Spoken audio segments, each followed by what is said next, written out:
And Shalom, Shalom, Israel. This is Brother Stefano from WFI Trinidad. And Shalom, Israel. This is Yawakana coming to you from WFI Atlanta. Right? And today we're just here to do a quick cut, right, on salvation, right, who it is for, right, what salvation really means in the scriptures and stuff, right? But before we start, we'd like to give all honor and glory to Yahweh Hashem Yahushai for the truth, knowledge, wisdom, and understanding, right? And Lord's willing, the video will be edifying to all those who watch, right?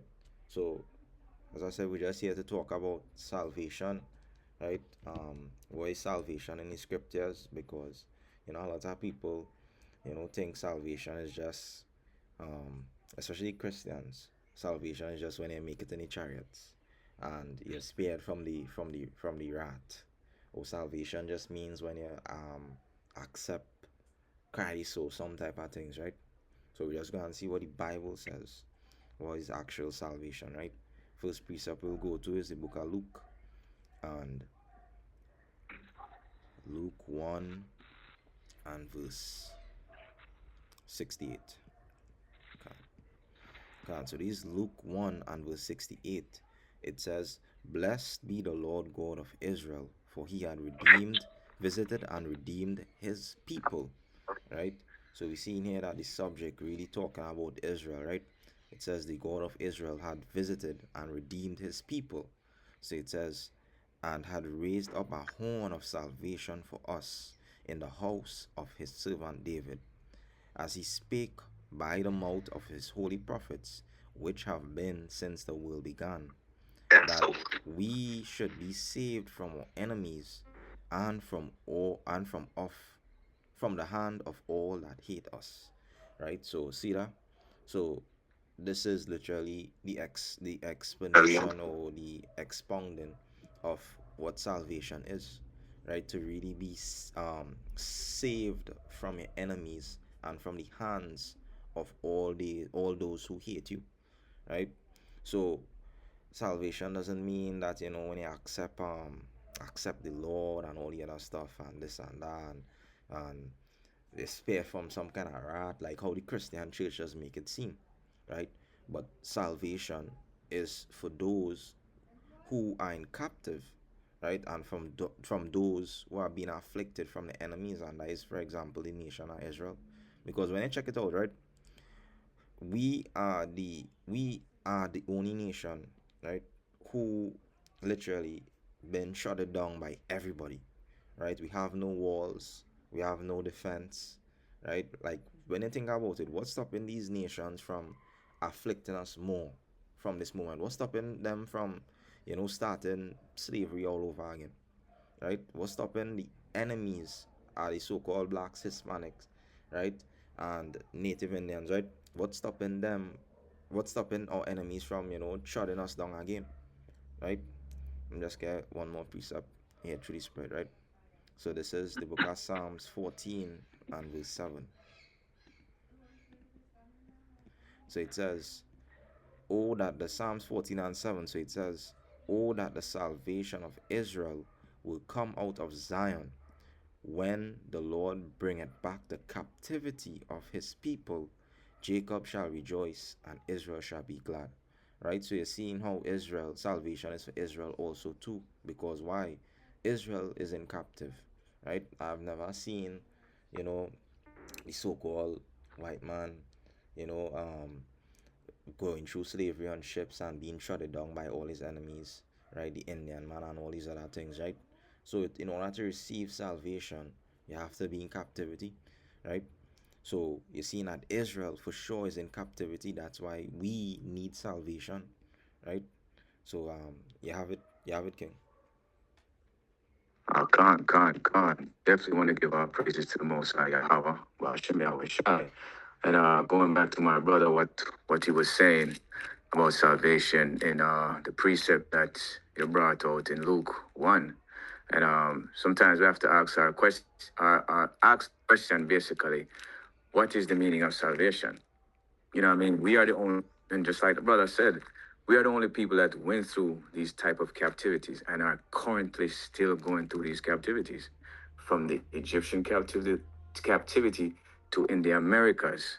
You know what I'm saying? So what people that's out here that need to be saved. You know what I'm saying? So I would even go to the book of Acts 1 and 6. Book Acts 1 and 6. It says, when they therefore were come together, they asked of him, saying, Lord, wilt thou at this time restore again the kingdom to Israel? So how the kingdom of Israel going to be restored if it was not already a thing of the past, and that I think that would be in the future? You know what I'm saying? The disciples asked this question. You know what I'm saying? And they asked again, why would something be restored if it was not together in the first place?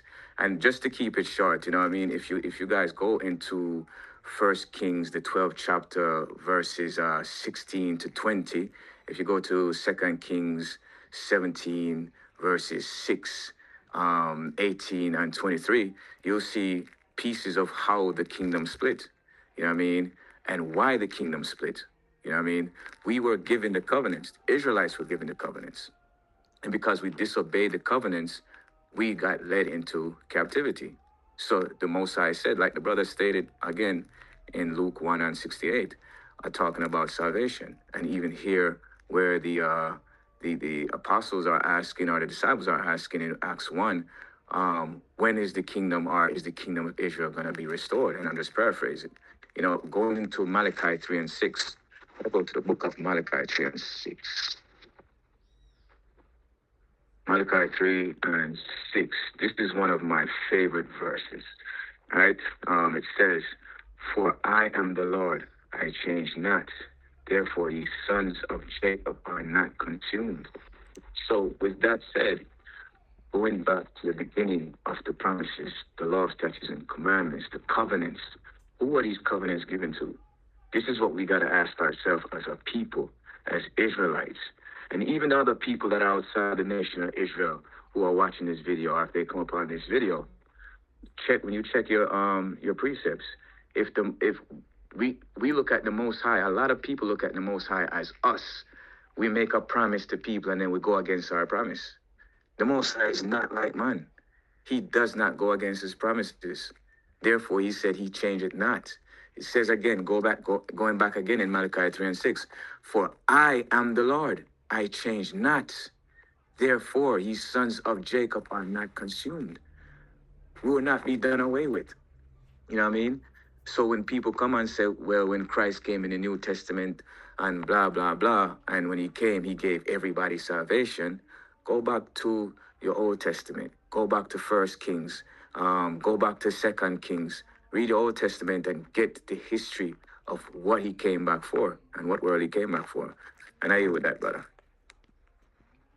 Can 90 point, right? So can, as your brother say, you know, a lot of people don't read the Old Testament to understand how salvation works. Because if you read in the book of Judges, right? I'm just quick precept, right? This is the book of Judges, and let's start at verse 6 and verse 1. Right, so as I say, salvation means to be saved from your enemies, right? And the enemies of Israel, especially in the New Testament, in that same chapter, Luke, was the Romans, right? And and it says from the hands of those who afflicted us. So yeah, the Romans, the other nations, all of them afflicted us, right? So you're seeing that salvation is also unto those who are in captives, right? And that's the Israelites, right? So these Judges 6 and verse 1, so it says, and the children of Israel did evil in the sight of the Lord, and the Lord delivered them into the hand of the Medians 7 years. So you see that how the children of Israel, you know, they did evil in the sight of the Lord, right? And the Lord put them in bondage, right? So when you check it out and you jump down to the verse 22, it says, and Gideon perceived that he was an angel of the Lord, and Gideon said, O Lord, for because I have seen an angel of the Lord face to face, right? And the Lord said unto him, peace be unto thee, fear not, thou shalt not die. So the point here that I want here in the book of Judges, right? Salakia.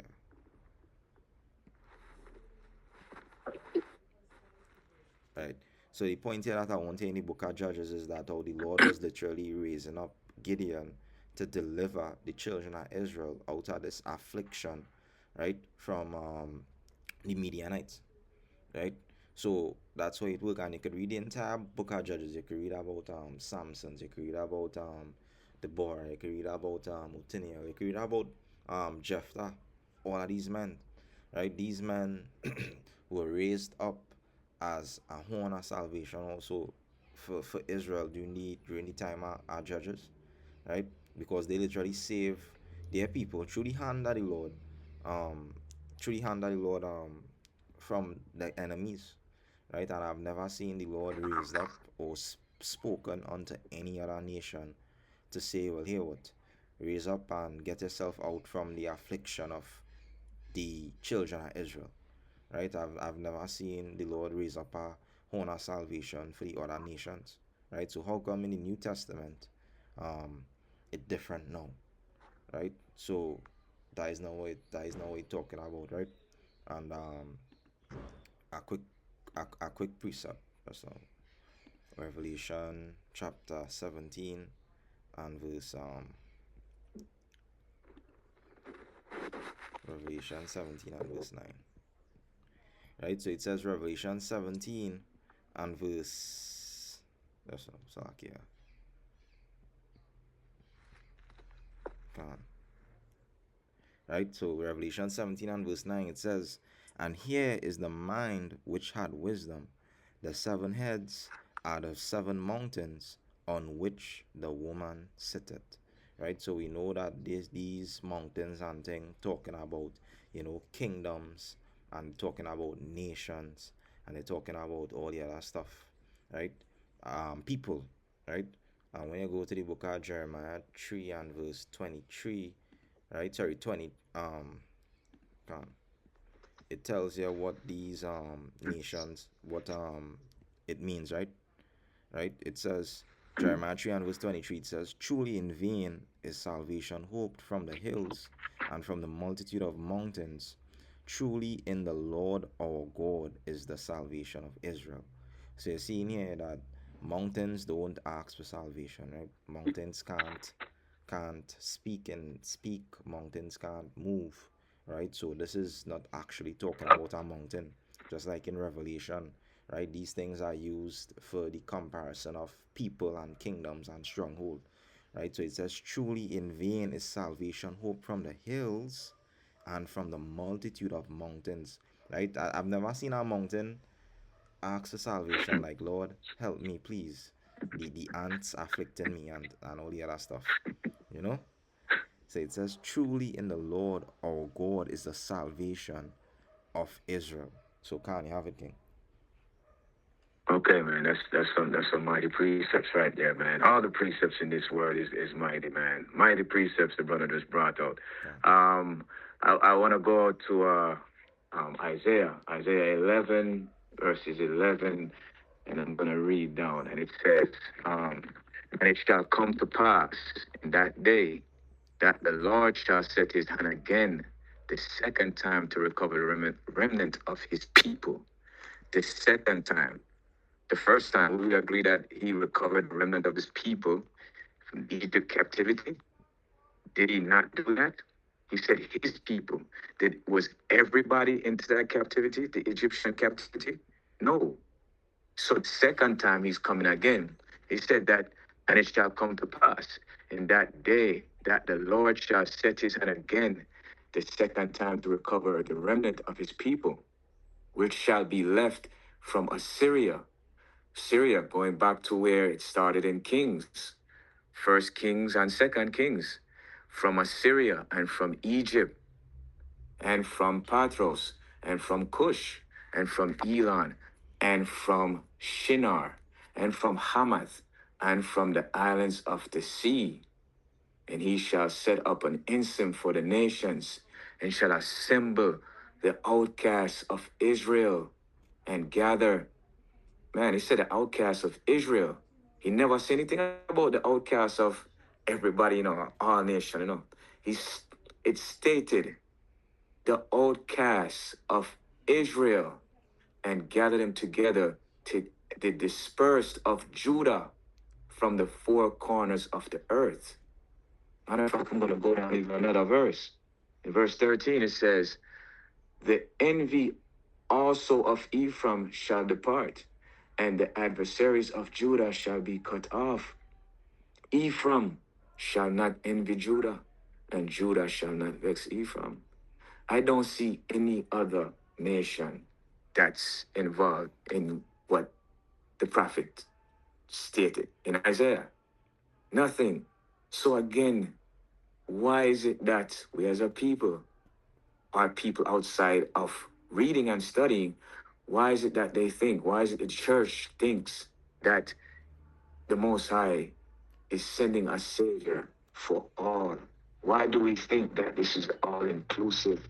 This is not the all you can eat bar. This is not that. This is not that. It clearly say that he's gonna regather his people he made known. You know what I'm saying? And with that, I'm gonna go to the book of Jeremiah. It's another point that I want to bring out to Jeremiah 31. Over there. Jeremiah 31 on 31. I think. Behold, the days come, saith the Lord, that I will make a new covenant with the house of Israel and with the house of Judah. Same I will come and make a new house, a new covenant, Salaki. With first he made a covenant with Israel to begin with. And that was only for Israel. So in Malachi 3 and 6, that was brought up earlier, he said he changed not. So this right here should prove that he changed not, because he said when he come again, he's going to make a new covenant with the same people he made a covenant with to begin with. So how is it that I'm not getting it? And maybe their eyes, certain people's eyes are still closed. I don't know if they have something, and I'm paraphrasing. They said he will close the eyes of certain people or have something over their eyes where they cannot see. They will read and not understand. You know what I mean? And I'm just paraphrasing. And it's like, you see it there as clear as day.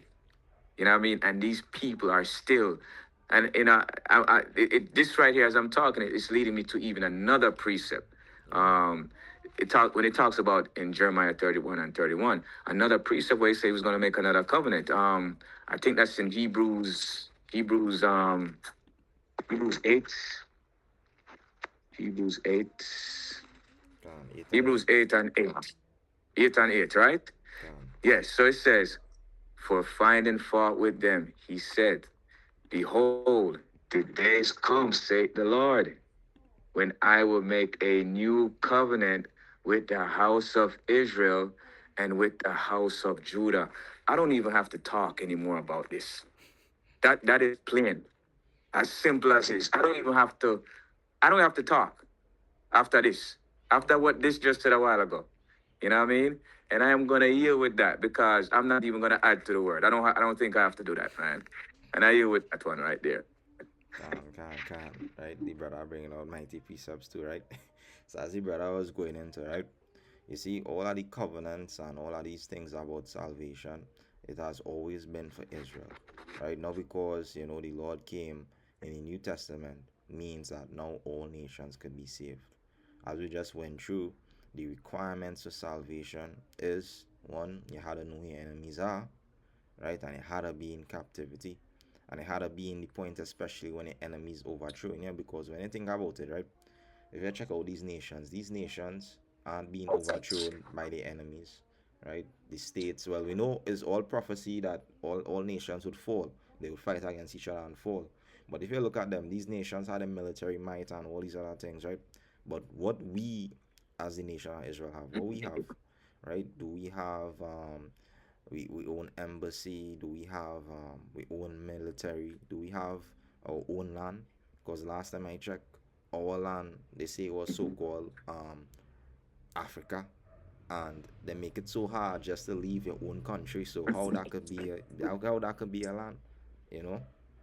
Because last time I checked, even right here in Trinidad, it have a embassy for the so-called Indians to go back home and all these other stuff, but the so-called African, to make it easier so the African Americans to go back, right? That makes no sense, right? So can right. So I just have just a quick precept, right? Just finish off the topic, right? As I say, just a quick cuts, right? So the Lord doesn't change not, right? The Lord doesn't literally say something now and then 2 years later or 100 years later, right? The Lord just bring up something else, right? So can let we go to the book of um Malachi, right? Mm-hmm. Can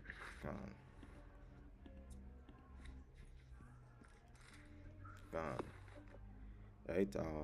I just gonna read Malachi 3 and verse 7, right? The verse under where you brought out King. So it says Malachi 3 and Con. verse 7. So it says, even from the days of your fathers ye are gone away from mine ordinances, and ye have not kept them. Return unto me, and I will return unto you, said the Lord of hosts. But ye said, wherein shall we return? Right? So the point is, right? You see, we could go away from the Lord and we could change. We could say that, today we're not serving the Lord and we're not keeping the commandments and thing, right? But the Lord doesn't change, right? The Lord has his ordinances, the Lord has his things. It's for us, right? It's for us to change and to get ourselves ready and all of these other things, right? So that way it also says, as the brother brought out, for finding fault with us, right? So can we have a precept here on the Brown King? Yes, I'm gonna just bring out this last precept, man. Jeremiah 3 and 14. Jeremiah 3 and 14. It says, turn, O backsliding children, saith the Lord, for I am married unto you, and I will take you one of a city and two of a family, and I will bring you to Zion. So, with all the precepts that me and the brother just brought out, the Most High is calling his wife. We are looked at as his wife. The Most High is saying, I am basically saying, I am children of Israel, I am married to you. And the marriage only applied to where the covenant had already exists. You know what I mean? So if you don't have a covenant with the Most High, it's no marriage. So he's not talking about anybody else. You know what I'm saying? Backsliding basically saying, as he said in the first part, turn all backsliding children, say the Lord. Backsliding meaning that we were once walking with the Most High. You know what I'm saying? And we turned away. So how is this applied to any other nation? You can't apply backsliding from something you were never a part of. Uh, That is asinine. You know what I mean? So backsliding from something you were never part of and all inclusive, no. You know what I mean? And since we're keeping it very short, man, I'm just gonna yield with that, man. People read, study. You know what I mean? Study to show thyself approved, as it says in 2 Timothy 2 and 15. And I yield with that. can King. Mighty points, mighty precepts, right? So as we say, it was just a quick cut, right, on who salvation is for, right? What is salvation, right? How salvation is only for Israel and all these other stuff, right? Because once again, right, people had to know this knowledge and know this edification and know these things, right? And these just a refresher to go over brothers who may already know and all the other stuff, because being out there, you might meet somebody and you might wanna chop it out and all these other stuff because you meet a lot of people with a lot of folly, right? Coming through with a lot of different doctrine and a different type of you know or so I just a different type of spirit, because they meet all sorts of characters out there, so this was just a quick cut, right? Right? So with that, this is Brother Stefano from WFI Trinidad. And brother Yawakadan from WFI Atlanta. Like say Shalom Israel. Hopefully topic was edifying, right? Lord's willing, everybody enduring, right? So Shalom. Shalom.